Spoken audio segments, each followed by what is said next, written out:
mandas cuando quieras a grabar. Ya estamos. Estupendo. Pues si... Vale. Si no hay ningún tema, empezamos ya. ¿Os parece bien? Adelante, pues entonces, ¿de acuerdo? Vale, pues veis bien mi pantalla, solo veis la presentación, ¿verdad? Bueno, no sé si a mí me veis en pequeñito, pero bueno, yo os veo a vosotros. Bien, pues como os decíamos, bueno, pues bienvenidos a todos. Hoy vamos a esta sesión en la cual vamos a resumir las ideas que, bueno, personalmente yo he hecho este trabajo, me han resonado más de la conferencia internacional que vivimos hace un mes en Amberg, en Alemania, la conferencia internacional que celebramos cada 2 años del movimiento de la economía del bien común y que, bueno, lideramos desde el Hub de Ciencia e Investigación. Claro, son ideas que me han resonado a mí. A lo mejor otras personas hubiesen seleccionado otras de los ponentes principales. Para empezar, unos cuantos números, ¿no? Deciros, tuvimos unos 200 participantes de unos 20 países del mundo. Conseguimos hacer un balance positivo a nivel de gestión del presupuesto de la conferencia, gracias a tres patrocinadores principales, incluido el gobierno de Baviera, Bayer en alemán, que participó de forma bastante activa. Luego tuvimos la suerte en esta conferencia de tener 8 keynote speakers o ponentes principales de muy alto nivel, como veréis algunas de las personas que participaron. En la parte científica, decir que, bueno, como veis ahí en la fotografía, publicamos el libro de actas, el Proceedings Book, con ISBN, y se hizo copia física, ¿no? Copia material, que también pues, es bonito. Esta ha sido la primera vez que lo hemos hecho también en formato impreso. Hubo más de 45, bueno, unas 45 comunicaciones científicas, que serían full abstracts, y tuvimos la suerte de contar con 20 redes y socios colaboradores para la organización del evento que nos ayudaron en la difusión. Si entráis en la web del evento podréis echar un vistazo a todo, ¿no? A las instalaciones, a las ponencias, al programa, ¿no? Pero aquí os he querido traer algunas fotos para que veáis el entorno en el que nos reunimos, que era un palacio de congresos allí en Amberg. Es una ciudad pequeñita, muy bonita, con un río por el centro del casco antiguo. Y bueno, pues veis que tuvimos también una zona de pósters, teníamos por supuesto la zona de comida y demás. Aquí podéis ver alguna foto de la guía del evento, Úrsula, una profesional buenísima, creo que es de alguna manera una locutora de televisión allí en Alemania conocida. Y a la derecha veis a Christian Felber junto con, bueno, en una mesa redonda que se hizo con dos ponentes jóvenes, una venía de Norteamérica y la otra es alemana, junto también a Dirk Philipsen.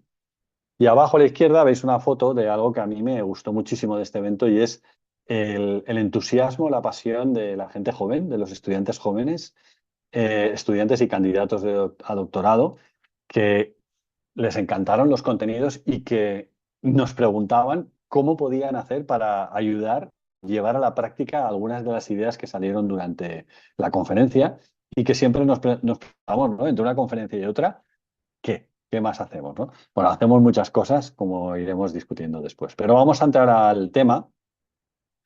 Y bueno, también quería comentaros que la evaluación del evento fue muy positiva, ha sido altamente positiva, tanto a nivel de logística, organización, contenido, programas, ponentes. La verdad es que el listón queda muy alto para la siguiente conferencia porque, bueno, pues fue todo muy profesional, muy bien llevado todo. El- Aquí tenemos una imagen donde vemos a los ponentes principales que participaron en el evento y yo voy a contaros las ideas que ellos presentaron allí, que a mí me resonaron más, pero no de todos, de algunos de ellos.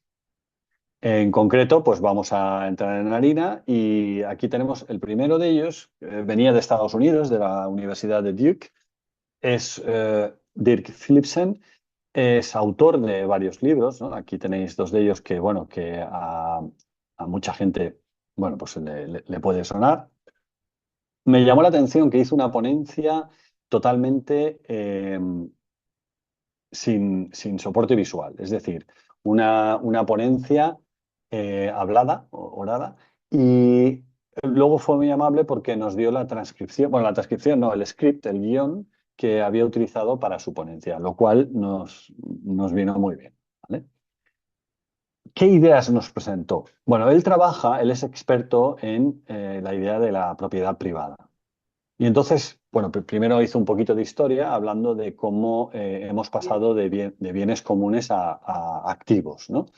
Es decir, a activos que tienen un valor, que se valoran en el mercado, etcétera, etcétera. Y explica que, bueno, hemos tenido esa evolución, ¿no? Eh, Él construye sus relatos sobre algunas teorías, como por ejemplo la teoría de la inversión de Carl Polanyi, en el cual pues, él explica cómo la llegada del el libre mercado, el capitalismo del libre mercado, supone una transformación de una economía que estaba subordinada a relaciones sociales a ser todo lo contrario. Es decir, es la economía la que subordina todas las relaciones sociales. ¿Vale? Y a partir de aquí, él nos habla de esta evolución de lo que sería la propiedad privada y explica que es urgente replantear el concepto de propiedad, que como veis abajo ha ido evolucionando desde una visión de una concepción en la cual para ayudar a las personas digamos, a que no les usurparan, ¿no? Aquello que era suyo, pues aparece el concepto de propiedad privada que es como un escudo, ¿no? Una forma de proteger. Llega un momento en que ese concepto pasa a ser más que una protección, una valla, ¿no? Es decir, una exclusión. Estos recursos son míos, no tuyos, y además, eh, si hay escasez de ellos, pues te aguantas, ¿no? No vas a poder acceder a ellos. El, el estadio en el que estamos ahora, ¿no? Que podríamos hablar de una precariedad, es la abstracción. La abstracción en la cual precisamente la propiedad se utiliza de forma artificial para incluso generar una escasez cuando no la hay y por lo tanto no solo marcar una exclusión, sino incluso generar, bueno, pues indirectamente inseguridad y condiciones indignas para poder sobrevivir, ¿vale? En esta evolución que analiza Dirk, bueno, pues explica que llegamos a lo que sería hoy en día el régimen de la propiedad, ¿no? En el cual ese régimen que a lo mejor en otros momentos era más a nivel local, a nivel de regiones, ahora se da a nivel global, ¿no? Y seguro que todos, cuando hablamos de conceptos como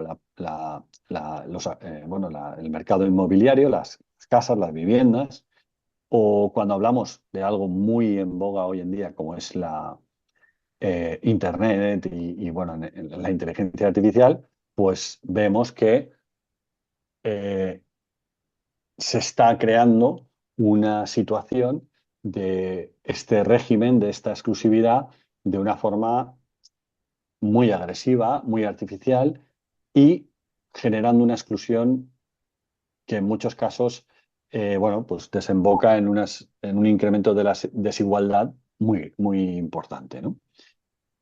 Eh, Aquí, bueno, pues él insiste en que, aunque desde ciertos ámbitos económicos se explica y se justifica que la propiedad privada aporta estabilidad, la realidad es que no estamos consiguiendo esto, ¿no? Se está generando más precariedad, ¿no? Y bueno, lo cierra el círculo diciendo que no es, o sea, no tiene sentido esta exclusividad y este régimen de la propiedad que impide a una gran mayoría de las personas poder vivir con dignidad cuando hay recursos para todos, ¿no? Aquí yo añado un par de notas. Una es la ponía abajo, no sé si conocéis a la autora Shoshana Zuboff. Ella acuñó el término del el capitalismo de vigilancia y bueno, pues o sea, tiene mucho que ver con este régimen de la propiedad referido al ámbito digital, ¿no? De tecnologías, de las grandes, las big tech que llaman, ¿no? Las grandes tecnológicas. Y luego otro concepto que a veces no es tan conocido y es el tema de el patentar semillas, ¿no? Es decir, aunque, por ejemplo, en la Unión Europea, desconozco en otros países, pero es ilegal patentar plantas, sí que se permite el patentar innovaciones técnicas, como por ejemplo es las manipulaciones genéticas de semillas y demás. Por lo tanto, eh, cualquier agricultor está obligado a pagar royalties si utiliza semillas de este tipo, ¿vale? Bueno, esto genera unos conflictos grandísimos, ¿vale? Para los que conozcan este mundo de la agricultura, pues bien. ¿Qué más nos explica Dirk Philipsen? Él dice que el sistema nos distrae, ¿no? Y que estamos teniendo las discusiones en las dimensiones que no corresponden. Entonces él dice que estamos continuamente pensando o discutiendo sobre mercados, precios, impuestos y política, cuando en realidad la discusión debería ser precisamente en la infraestructura donde se decide quién tiene acceso a qué, ¿vale? Bueno, pues él lo que establece es que el- la propiedad debería ser un medio y no un fin, como lo está siendo hoy en día. ¿Eh? El siguiente punto que establece es que cuando esto lo miramos a nivel macroeconómico acumulado, la cosa toma una dimensión todavía un poco peor. Y es que, claro, lo que dice es, como todos sabemos, el Producto Interior Bruto, el GDP, no tiene en cuenta el bienestar de las personas. Es decir, es un indicador económico para ver que se utiliza como convención para ver la salud de un país y además los economistas, y bueno, a nivel de rankings, se está obligado los países a crecimiento continuo, ¿vale? Y para conseguir ese crecimiento en relación con la propiedad, pues lo que se hace es, en este régimen de la propiedad, continuamente buscar nuevas esferas de la vida que se puedan privatizar, generar escasez y así poder tener más crecimiento económico a costa del sacrificio bueno, de esas dimensiones de la sociedad que van siendo privatizadas. Esto obviamente nos lleva a una espiral destructiva muy fuerte. Y esto lo hemos visto desde la tierra, lo hemos visto con el trabajo, lo hemos visto con la vivienda y ahora, más recientemente, lo estamos viendo con los datos. Los datos, muchos de esos datos son datos de nuestra vida, que los damos de forma inocente a través de las redes sociales, a través del uso de las apps y demás. Esos datos se privatizan y se venden a terceros, ¿no? Con lo que ello pues, puede suponer, ¿no? Y también esto se está ocurriendo ya a nivel de genética. ¿Eh? Por último, él habla de entonces en vez de hablar de propiedad privada, ¿por qué no hablamos manteniendo, evidentemente, ese escudo de protección, pero hablar del principio de pertenencia? En vez de preguntar quién es el propietario de algo o cuál es el beneficio de cierto activo, sería de quién depende ese recurso, quién es responsable de él. Porque esto es algo que, como veremos después en otras ponencias, sí, la propiedad privada nos la otorgamos y demás, pero si hay efectos colaterales o, digamos, efectos negativos, impactos negativos, eso ya no es mío, ¿vale? Eso ya lo tiene que arreglar la sociedad. Lo veremos en otras ponencias. Y respecto a la pregunta de qué beneficio me aporta esto, pues sería más bien preguntarnos cómo contribuye al bien común, ¿no? Hace el énfasis también en decir que no se trata de expropiar, sino de hacer una transición. No sé si alguien quiere preguntar algo o hay un micro por ahí abierto. Vale. Pues sigo. Podéis interrumpirme, en cualquier momento si alguien quiere hacer alguna consulta o algún comentario. Y entonces dice, bueno, pero hay luz para la esperanza, ¿eh? O sea, la propia sociedad encuentra algunos huecos en estas vallas, ¿no? Que decíamos, en estas cercas, para conseguir buscar fórmulas que hagan posible que esa propiedad privada que extractiva, pues sortearla, ¿no? Y aquí vemos ejemplos, ¿no? Como por ejemplo la vivienda cooperativa o la gobernanza de bienes comunes, que por ejemplo Mariana Mazzucato ha escrito mucho de ello. Bueno, tenemos hay un poco de luz para la esperanza y ahí debemos trabajar. Esta es la ponencia de Dirk Philipsen, que, bueno, muy inspiradora y yo personalmente no conocía su obra y, bueno, para preparar un poco esta ponencia he investigado un poquito y me ha gustado cómo escribe. Tuve la oportunidad además de cenar con él y hablar profundamente, con lo cual, pues eso también me permitió tener una perspectiva más interesante. La siguiente ponente es Sigrid Stagl, es catedrática de Economía y Política Ambiental en la Universidad de Viena y desde este instituto, ¿no? El Instituto de Ecological Economics o Economías Ecológicas, ella, perdona, lo que hace es estar continuamente analizando las diferentes teorías que aparecen a nivel de sostenibilidad y economía para, bueno, pues analizarlas y poder refutarlas o poder darles soporte, ¿no? Y así es como ella nos empieza a explicar qué está pasando respecto al cambio climático y el futuro, ¿no? Entonces, para ello lo que hace es que, en este caso, combina estudios en este caso, desde la propuesta de la economía del donut o economía de la rosca, que se le conoce también en algunos países, eh, la combina este modelo que creó Kate Raworth, que la tuvimos en la ponencia, fue una ponente principal en el evento de 2024. Este donut lo que combina son dos límites. Por un lado, el límite exterior, ¿vale? Que tiene que ver con los límites planetarios, que no los inventó Kate Raworth, esto viene de un instituto noruego, creo que es de medio ambiente, y el límite interior, que sí que lo incorpora Kate Raworth, que sería digamos, los límites o los fundamentos sociales, es decir, los niveles de bienestar de las personas, ¿no? Y que tiene una serie de dimensiones, ¿no? Como pues eso, la capacidad de alimentarse, la salud, una vivienda digna, etcétera, etcétera. Los límites exteriores están cada vez más aceptados y es lo que vamos a ver en esta visual, donde vemos una evolución en el tiempo, 1992-2015, y una proyección a 2050 para dos países. En este caso, en la parte superior vemos Alemania y en la parte inferior vemos China. China, a pesar de su gran dimensión, en el año 92 apenas superaba dos límites planetarios, ¿vale? Eso sí, ¿a qué coste, no? Porque, digamos, bueno, ¿a qué coste? Esto no es ni una dicotomía ni una mecánica de suma cero. Es decir, es posible respetar los límites planetarios y es posible respetar al mismo tiempo los niveles de bienestar social de las personas.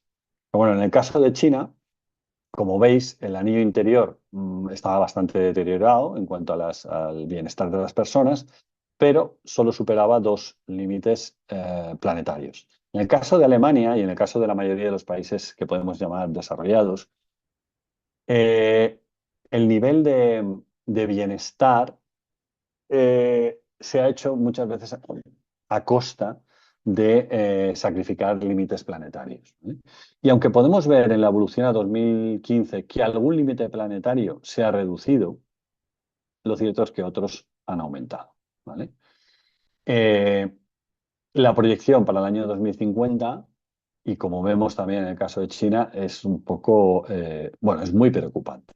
Esto sería en un escenario de business as usual, es decir, en un escenario de seguir actuando como estamos actuando hasta ahora, ¿vale? Como veis, los límites planetarios en el caso de Alemania se mantienen o empeoran y en el caso de China se disparan, ¿vale? Porque, como estamos viendo, en China, bueno, pues cada vez hay también un índice de bienestar superior a costa también de este sacrificio. Y también esa evolución de China, ¿no? Como vemos, cuando desde los 90, 2015 y la proyección de liderazgo en cuanto a producción a nivel global. He querido incorporar también el caso de España para la gente que esté conectada, pero este informe que tenéis citada en la fuente podéis consultar muchísimos países, ¿vale? Bueno, pues en el caso de España, digamos que el anillo interior ha evolucionado un poquito mejor en el tiempo, pero los límites planetarios los hemos incumplido sistemáticamente. Siguiente contribución muy interesante también por la fuente. La fuente que cita en este caso y que analizan y digamos que valida el instituto donde trabaja Sigrid Stagg es una fuente, una información, un estudio hecho por Financial Times. Financial Times, que bueno, podemos acusarlo de todo menos de ecologista o pro igualdad,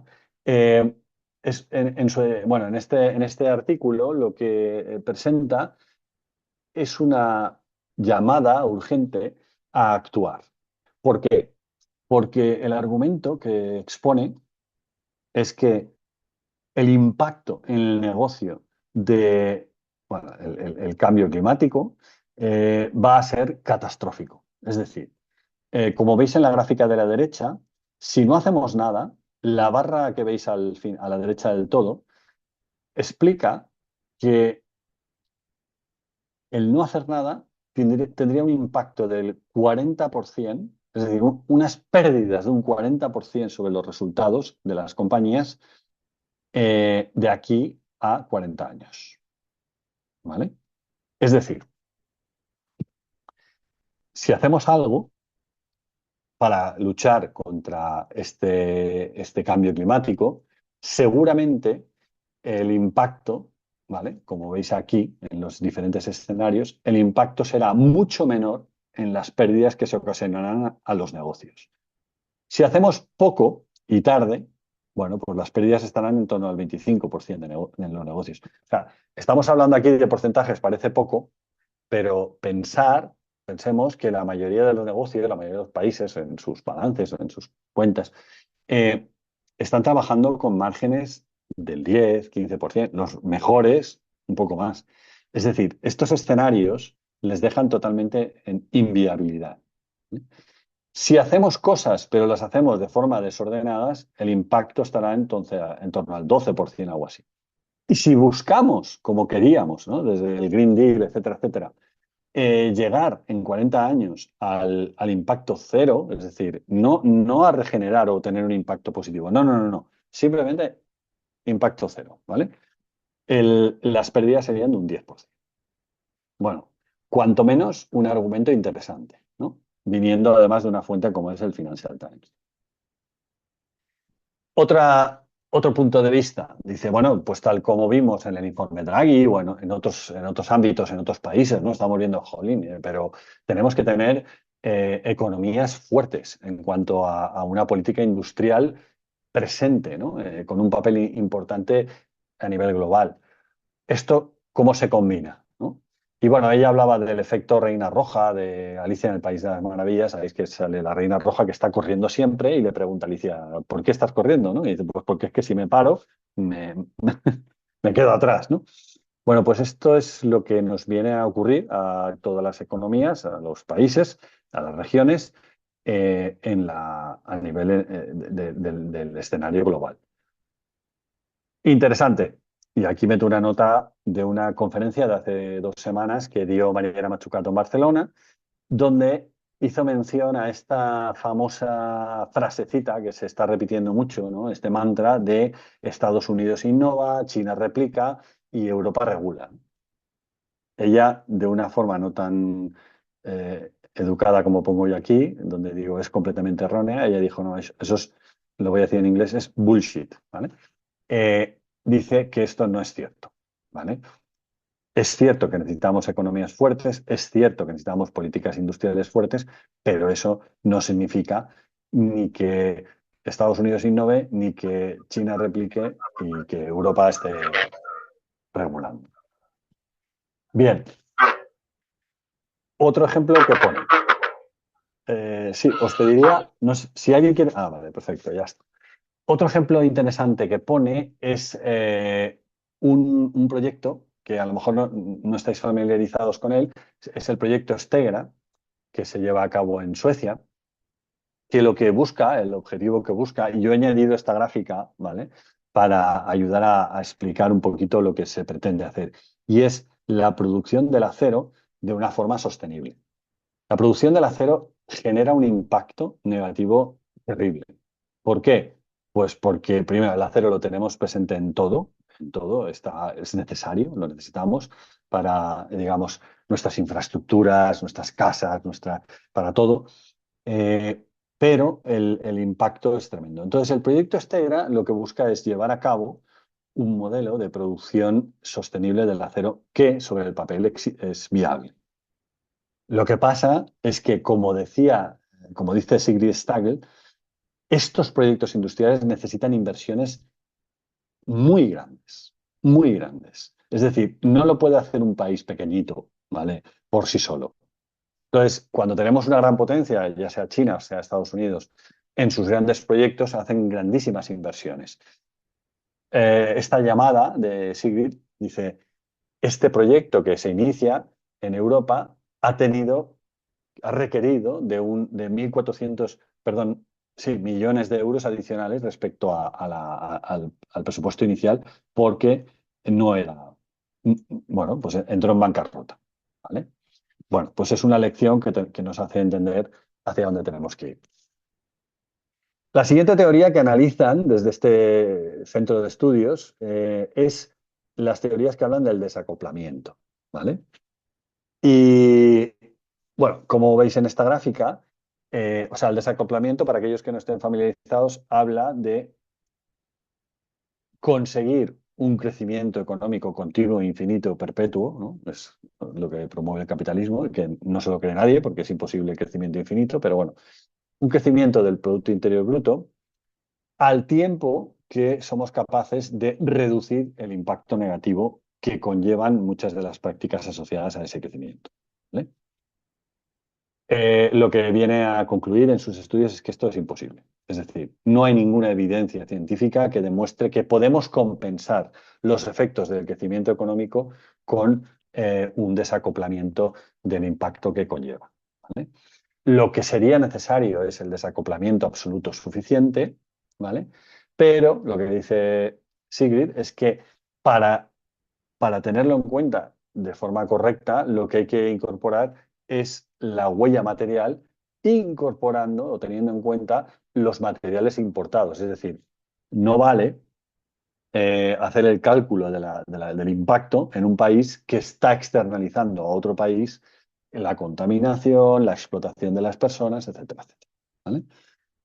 Interesante. Es una aportación también muy interesante, muy gráfica. Tenéis los estudios ahí. Esta gráfica, concretamente, la proyectó Timothée Parric en la Conferencia Europea de 2023, Post-Growth Conference. Pero, de nuevo, visión positiva. Sí que estamos consiguiendo que en esa lógica, ¿no?, de mercado de crecimiento continuo que tiene el capitalismo, las acciones, sobre todo las acciones conjuntas que llevan a cabo muchos países para reducir el impacto, están consiguiendo algo.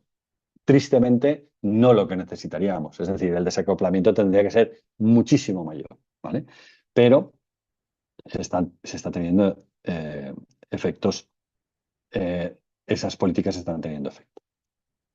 Otro estudio que explica, que presentó, que está muy bien, es un estudio de Deloitte en Países Bajos, donde esta consultora establece un proceso por el cual se puede llegar a impacto neto positivo, muy positivo, respecto a la situación actual en el ámbito de la agricultura, ¿vale? Entonces, habla de, bueno, nuestra agricultura actual es una arquitectura convencional, donde la mayoría de las proteínas que producimos son un 60% animal, ¿vale? Y lo que se propone es un modelo en el cual pasemos a una reducción de la proteína animal, ¿vale? Pasemos a una gran mayoría de la producción perdón, de estas proteínas provenientes de plantas, de vegetales. Y además lo que habla es de hacer una transformación a un cultivo orgánico y a una ganadería orgánica, ¿no? Simplemente este primer paso, digamos, adoptar un cultivo orgánico al 100%, pasaríamos de un impacto negativo de 5,3 billones de euros a 1 billón de euros. Si además introdujésemos tecnologías innovadoras en el cultivo, pasamos a un resultado positivo de 2,7 billones. Y con ese salto que hablábamos antes de las proteínas, pasaríamos a 5,3 billones positivos, ¿vale? No es el único que habla de esto. Hay otro ponente, otro keynote speaker, que habla también del cultivo orgánico, como vais a ver, y llama poderosamente la atención. De nuevo, esta fuente, ¿no?, que lo analiza el Instituto de Sigrid Stagl, no es una fuente que se pueda de nuevo decir que tiene tendencia, ¿no? Tiene intereses en este ámbito del hoy. Bien, pues esto enlaza muy bien con el siguiente ponente, que es Thomas Lang. Thomas Lang no viene del mundo científico directamente, aunque tienen estudios, obviamente, en su institución Bioland. No sé si la conocéis, para aquellos que, si hay alguien que viva en Centro Europa, Bioland es bastante conocido. Para los que venimos de fuera, pues no es tanto. Es una asociación de agricultura, ganadería bueno, pesca, que promueve estas actividades de forma orgánica y ecológica, ¿vale? Presentó estudios que lo hacen regularmente, hacen paneles, y la parte que más me gusta a mí es esta, que habla de las externalidades negativas. Hemos hablado de ello indirectamente antes, no me he parado a hablar de ello antes, pero yo lo que he hecho ha sido reelaborar esta visual para que la entendamos todos, ¿vale? Porque creo que es muy, muy clarificadora. ¿Por qué?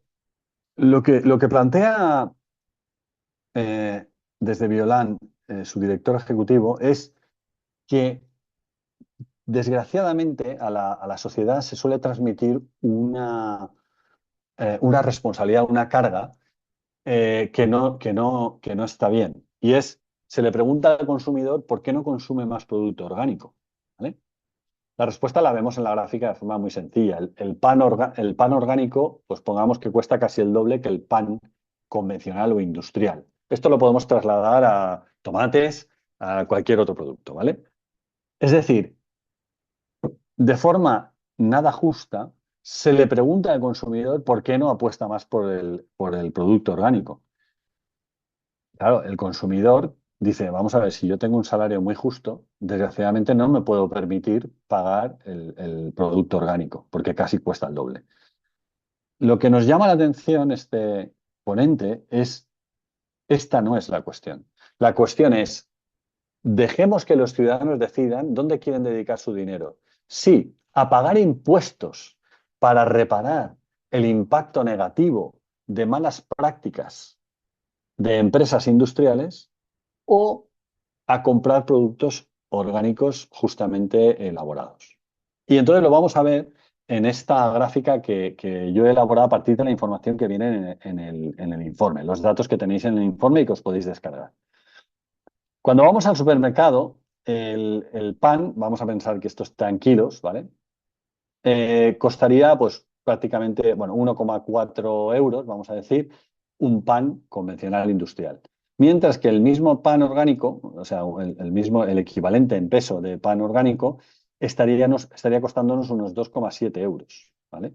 Claro, si yo gano, por decir algo, 1.000 euros, 1.000 dólares, 1.000 pesos al mes y tengo que comprar 1,4 o 2,7, pues claro, el bolsillo me dice, no tengo más remedio que ir a 1,4. Pero lo que nos dice eh, este ponente es que esto no es así, porque el pan industrial tiene una serie de impactos negativos que veis aquí, ¿no? Eh, que son lo que se llaman externalidades negativas, que sería el uso de pesticidas, el uso de fertilizantes sintéticos, el daño irreparable en muchos casos al suelo, por supuesto las emisiones de carbono y luego impactos directos en la salud. Pero, claro, es que el uso de pesticidas, como también comentó en la ponencia, en los estudios más moderados que han encontrado evidencias científicas, hablan es el origen, estos pesticidas son el origen del 30% de enfermedades como el Alzheimer. ¿Qué impacto tiene en la sociedad? Impacto económico. Este tipo de usos de pesticidas. Pues tiene un impacto grandísimo. ¿Quién paga esas consecuencias? El ciudadano. El ciudadano que ya es o cuidando de esos familiares que están enfermos o pagando un sistema sanitario que ayuda a cuidar a estas personas. Pero lo mismo lo podemos pensar, por ejemplo, con daños irreparables que se producen en el suelo. Voy a hablar de un caso que algún ponente de aquí, alguno de los que estáis conectados conocéis. Y es eh, en el caso de la agricultura, perdón, la ganadería industrial. La ganadería industrial, en el caso de Cataluña, ha producido la contaminación mediante los purines, las cacas de los cerditos, una contaminación de los acuíferos con un coste altísimo para poder regenerar ahora esos acuíferos. ¿Y eso quién lo paga? ¿Lo paga la empresa que lo contamina o lo paga la sociedad? ¿Vale? Lo mismo con las emisiones de carbono, etcétera, etcétera. El pan orgánico que veis a la derecha también puede tener un par de elementos de externalidades que se pueden incorporar, ¿vale? En el caso de la agricultura orgánica necesita más tierra, ¿vale? Y además, obviamente, pues también tenemos transporte, aunque sea mínimo, ¿eh? Aunque sea producción local. Bien, pues como os decía, no, o sea, dejar de transmitir al consumidor la presión de elegir entre orgánico e industrial. Esa no es la discusión. La discusión es dónde queremos dedicar nuestro dinero. ¿A impuestos para reparar los efectos negativos de prácticas? No todas, pero algunas empresas hacen malas prácticas. ¿O a tener productos orgánicos justos y buenos? ¿Vale? Porque al final el presupuesto es el mismo. Bien, este estudio, además, según nos fueron presentando, pues tiene de nuevo muchas luces positivas, ¿no? Y está en inglés, pero explicar que el consumo de elementos orgánicos, tanto alimentos como bebidas, está creciendo, ¿vale? Estos estudios están hechos para Alemania. Otra llamada de atención. Muchas veces tendemos a pensar que el producto local, aquí se presenta como regional, el producto local o kilómetro cero, ya por ser kilómetro cero, ya es sostenible. Nada más lejos de la verdad, ¿no? Y entonces, en este estudio lo que han hecho es comparar lo que sería cultivo orgánico y cultivo local. Bueno, pues que hay una serie de parámetros que no necesariamente se cumplen, ¿vale? Sí que podríamos tener, un cultivo orgánico local que entonces sí que cumpliríamos muchas más cosas. Bueno, pues interesante. Ese estudio lo tenéis disponible y lo podéis mirar. Saltamos a otro ponente.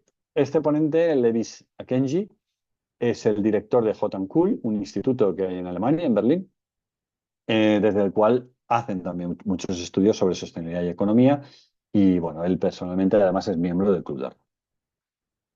Lo que nos vino a contar fue una presentación más tipo TED, o sea, fue mucho más dinámica que otras. Y aquí veis algunas de las imágenes gráficas que, bueno, nos presentan desde sus estudios para tomar conciencia de lo que tenemos que hacer. ¿Vale? O sea, lo que Sigrid Stagel nos decía antes, no hay más opción. Es decir, si no actuamos, el impacto va a ser mucho más negativo. Tenemos que actuar, ¿vale? ¿Y hacia qué? O concretamente, ¿qué tenemos que hacer? Bueno, pues lo que vemos aquí en esta gráfica es que si queremos conseguir una reducción de 1,7 grados, ¿no? Sabéis que estamos, o sea, mantener, el objetivo eran 2 grados, ¿eh? Decimos, vamos a intentar reducir a 1,7 grados el sobrecalentamiento o a 1,5, ¿vale? Pues en esta gráfica veis dos líneas. Una está aquí, la de 1,5 grados, y otra está aquí, 1,7 grados. Esta línea lo que nos determina es el nivel de eh, consumos y de hábitos que tenemos en nuestra sociedad de diferentes ámbitos de nuestra vida, es decir, en nutrición, en vivienda, en transporte, en consumo de bienes, ocio, etcétera, etcétera. Si miramos un país, voy a coger uno de Europa, ¿vale? Como Francia, vemos que la diferencia entre la situación actual y la que debería de tener para estar dentro del objetivo de no superar ese 1,7, 1,5 grados de calentamiento global, es espectacular. No quiero ya decir Estados Unidos. Si miramos la línea, tristemente los únicos países que estarían cumpliendo serían países como Kenia, Nigeria. Entonces aquí la pregunta es, ¿estamos dispuestos a hacer este sacrificio? Enlazando con la primera ponencia de Dirk Philipsen. Existen los recursos para que todo el mundo pueda tener una vida digna, pero hemos de tener conciencia de esto. Y ahora otra gráfica que nos presenta allí es concretamente esta banda azul de transporte, ¿en qué se traduce? ¿Vale?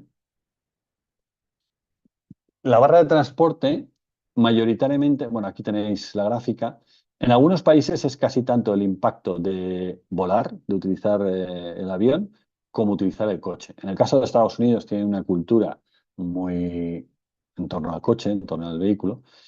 En otros países, bueno, pues aquí veis un poco la distribución. Obviamente, nada como ir en bicicleta, ¿vale? Esto para respecto a lo que sería el impacto de huella de carbono per cápita y por año, ¿vale? Y aquí tenéis ese índice pormenorizado. Lo siguiente que nos comenta, la demanda de energía eh, que veis en esta gráfica de forma muy resumida, cómo va creciendo, ¿no? Y aquí recuerdo en 2024 hubo una ponencia donde nos hablaron de la paradoja de Jevons, ¿vale? En esta paradoja lo que se explica es que cada vez hacemos sistemas más eficientes, ya sea de motores, no sé, sistemas de producción de electricidad, etcétera, cada vez requieren menos energía para producir la misma cantidad por ejemplo, pensar en un vehículo, ¿no? Para recorrer los mismos kilómetros con un motor actual necesitaríamos mucho menos combustible. Entonces, lo que nos dice la paradoja de Jevons es que como necesitamos menos combustible, pues vamos a hacer el coche más grande. Y hoy en día, pues para hacer 10 kilómetros necesitamos un todoterreno 4x4 gigante que pesa un montón y que sí, efectivamente el motor es muy eficiente, pero claro, como el coche es tan grande, pues necesita mucha más energía, mucho más combustible en este caso. Lo que veis aquí representado, lo más dramático, lo que se nos viene encima de esta proyección, es la necesidad, la demanda energética proveniente de los data centers. Sabéis que la inteligencia artificial pues lo va a necesitar de forma abundante. Y esto también va vinculado al consumo de eh, redes. ¿Vale? Yo no estaba familiarizado con este modelo que presentó también Levis. Es un modelo que desarrolló, si no me equivoco, voy a mirar la fuente, las Naciones Unidas. Se utiliza en algunos entornos sociales donde explica que los diferentes niveles de necesidades de cualquier individuo están sometidos a la economía, ¿vale? A estructuras económicas. Esto enlaza totalmente con algunos de los otros ponentes que hemos visto anteriormente, ¿vale? Es un modelo muy interesante, yo no lo conocía y bueno, pues lo he profundizado un poco. Y pasamos a la última ponente, que yo he recogido contenido, que es Antoniette Bell. Ella viene de Suiza, de la Universidad de San Galo, y ella es especialista en gestión de recursos humanos, en business management, en gestión de organizaciones, y en su momento creó un instituto que se llama Good Organizations. Lo que ella nos habla de muchas cosas, nos habla de la confianza, ¿no? Como medio imprescindible para organizaciones, para conseguir organizaciones y sociedades cohesionadas, pero nos presenta esta teoría que hace McGowan, que fusiona otras dos teorías, que son la del upswing, de Putnam, y los cuatro giros, podemos decir, de Forning, de Strauss-Howe. En la gráfica está muy claro, ¿vale? Y es que ya sea desde el punto de vista económico, social, cultural y político, o sea, hay una gran correlación en cómo se ha ido cambiando una aproximación colectiva a una aproximación individualista, ¿no? Y bueno, tal y como veis aquí, estos estudios se analizan desde el año 80 hasta 2020 y cómo estamos actualmente en una sociedad que bueno, promueve el individualismo de forma bueno, pues, radical. Combinado con la teoría de estos cuatro giros, ¿no?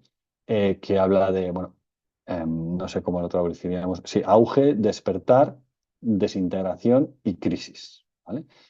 Es decir, lo que establece Strauss-Howe es que se producen cíclicamente estas cuatro fases y, desgraciadamente, cuando entramos en crisis es porque es disfuncional. Es decir, esta predominancia del individualismo no se aguanta, ¿vale? Y bueno, no hace falta mirar muy lejos porque todos conocemos el famoso presidente de una nación, una gran potencia mundial, que es un claro paradigma de esta visión, ¿no? Eh, Ella lo que dice es que necesitamos potenciar justo la confianza y habla del asociacionismo de las comunidades para poder hacer frente a, bueno, pues estas cosas que hemos visto en la economía, como esa soberanía de la propiedad privada, etcétera, etcétera. ¿Vale? Y bueno, ya presenta un modelo, un marco, que es este que aparece en la imagen, y explica que la confianza es la expresión más pequeña del bien común, ¿vale? Y explica de forma coherente con muchos de los ponentes que conocimos en la edición de 2024 de la Conferencia Internacional de la Economía del Bien Común que celebramos en aquel caso en Países Bajos, donde hablaban que la única forma de hacer frente a eh, estos grandes intereses extractivos es el asociacionismo, la comunidad y, bueno, y por eso también modelos como la economía del bien común. Y bueno, os había dicho últimos ponentes, era la última ponente externa, pero claro, por supuesto, también estuvo nuestro querido Christian Felber, el fundador de la economía del bien común, que entre otras ideas que presentó, puso en marcha su ejercicio, que ha llevado a cabo sistemáticamente, de preguntar a las personas cuál es la máxima diferencia que debe haber entre los máximos ingresos y los mínimos ingresos en un país. Esto lo podemos aplicar en una organización, etcétera, etcétera. Cada vez que hace este estudio, pues, bueno, como ocurrió allí, ocurrió en Amber, En este caso, pidió a personas del público que se subiesen al escenario y les hizo la pregunta. Se votó por consenso sistémico y el valor que salió era que la gente sentía que la máxima diferencia que pensaban era aceptable era de 1 a 21 veces, ¿vale? La media está por ahí. En una gráfica que nos presentó, enseñaba que en Estados Unidos estamos hablando de 1 a 60.000, la diferencia entre el mínimo ingreso y el máximo ingreso, pero en el caso concreto de Wall Street estamos hablando de 1 a 360.000, ¿vale? No, no hace falta decir más. Es decir, si a todas las personas, cuando Christian Feller va haciendo este estudio, incluso en escuelas de negocio, donde mm, eh, puede haber escenarios en que se vote de 1 a 1000, pero jamás se alcanzan estos niveles de la realidad, ¿vale? Entonces, algo está fallando, ¿vale? Bueno, y a la derecha veis una foto del workshop integrativo que se hizo el tercer día en la Conferencia Internacional de la Economía del Bien Común y que fueron muy positivos, porque la conferencia se dura en tres días. Primer día más científico, segundo día es practitioners y tercer día convergen. Se juntan a científicos y practitioners para hacer workshops participativos. Yo estuve en uno de Lego Serious Play, Lego Juego Serio, con jóvenes y fue realmente enriquecedor. Y bueno, pues hasta aquí. Ahora sí, o sea, yo os he contado las principales ideas que presentaron estos ponentes, pero cualquier comentario, cualquier pregunta que queráis hacer, pues ahora es el momento. Está abiertos los micrófonos, o sea que a vuestra disposición.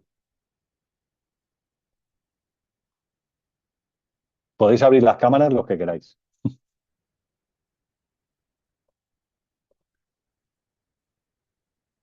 ¿Hay algún